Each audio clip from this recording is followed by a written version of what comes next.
అందరికీ హాయ్ అండి. Welcome back to my channel.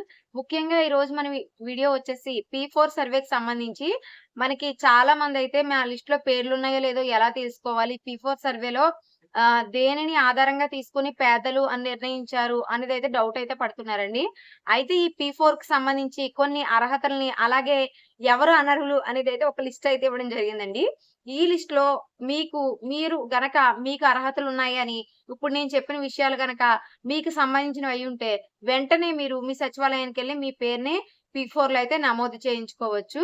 అయితే వీడియోనైతే ఎక్కడ స్కిప్ చేయొద్దండి. పూర్తిగా చూడడానికైతే ట్రై చేయండి.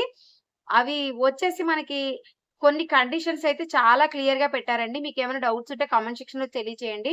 ఎవరైనా ఛానెల్‌ని కొత్తగా చూస్తున్నట్లయితే సబ్స్క్రైబ్ చేసుకోండి. ముఖ్యంగా మనకి ఎవరికైతే గ్యాస్ లేదో, ఎల్‌పీజీ కనెక్షన్ అసలు లేదు. ఒక ఇంట్లో ఒక ఫ్యామిలీకి రేషన్ కార్డ్ ఉంది. వాళ్ళకి ఎటువంటి గ్యాస్ కనెక్షను లేదు. వాళ్ళు కట్టెల పొయ్యి లేదా బొగ్గుల పొయ్యి కుంపటి అంటారు కదా! ఇలాంటివేమన్నా యూజ్ చేస్తూ ఉంటే వాళ్ళు ఈ బంగారు కుటుంబం అంటే P4 సర్వేలో నేమ్ వస్తుందండి వాళ్ళకి.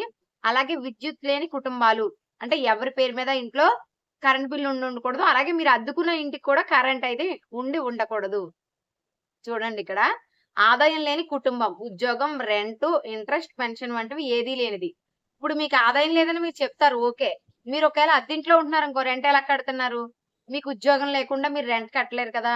సో, అలాగే మీకేమన్నా అప్పులు మీకు డ్వాక్రాలో కూడా ఉండకూడదు. ఎందుకంటే డ్వాక్రాలో ఉంటే ప్రతి మంత్ మీరు ఇంట్రెస్ట్ ప్లస్ ఇన్‌స్టాల్‌మెంట్ అనేది పే చేస్తారు. అలాగే పెన్షన్ తీసుకునే వారు కూడా ఇందులో ఉండరు. ఎవరికైతే పెన్షన్ లేదో వాళ్ళు మాత్రమే P4లోకైతే వస్తారండి. అలాగే చూడండి ఇక్కడ మంచినీటి కుళాయి లేనివారు. మంచినీళ్లు తాగడానికి అంటే మీరు అద్దెకుండే ఇంట్లో కూడా కుళాయి ఉండకూడదు. నేను చాలా సార్లు చెప్పానండి. చాలా దారుణంగా చేశారు సర్వే ఇదనేది.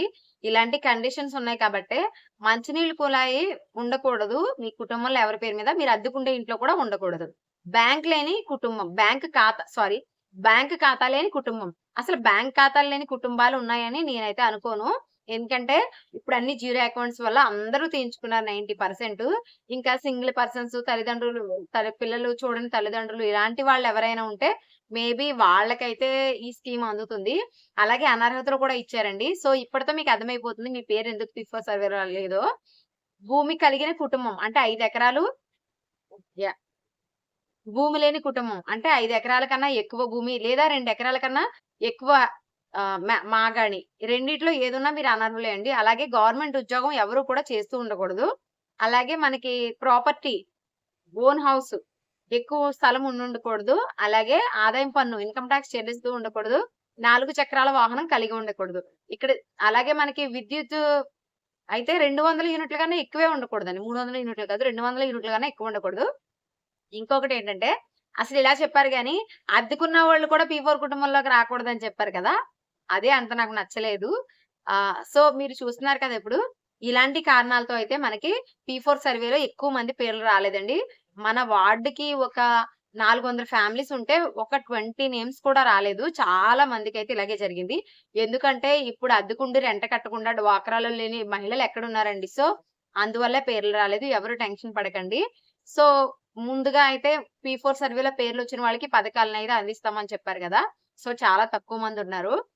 మీరేమి కంగారు పడకండి. ఇంత తక్కువ మందికిస్తే పథకాలనేవి సక్సెస్ అయినాయో లేదో ఎవరికీ తెలీదు. సో, అందరికి ఇస్తారు.